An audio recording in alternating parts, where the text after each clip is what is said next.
کامران مولایی. توی این خونه یه عمره که با غصه هم نشینم، تو هجوم غم و غصه تا کجا عقب بشینم. لکه برداشت غرورم، لطمه خوردم از زمونه.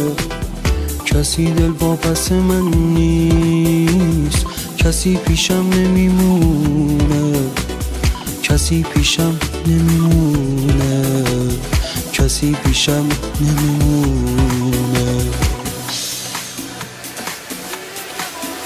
Arrangement by افشین آذری.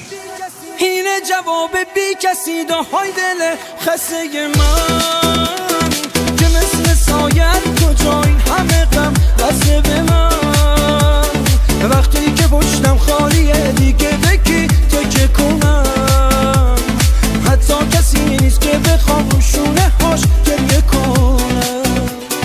اینه جواب بی کسی داهای دل خسته من که مثل سایر کجا این همه غم بسته به من.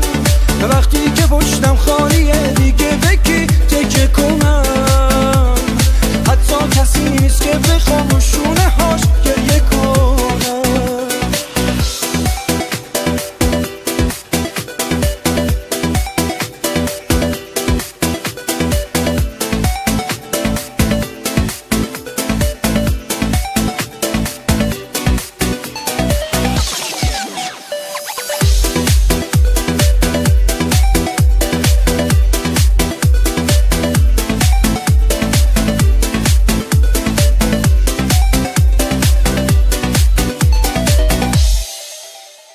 من همونیم که فکر فتح این دنیا رو داشتم، ولی آخرش خودم رو تو قصه ها جا گذاشتم. دیگه رفت و آمدی نیست توی خلوت اتاق،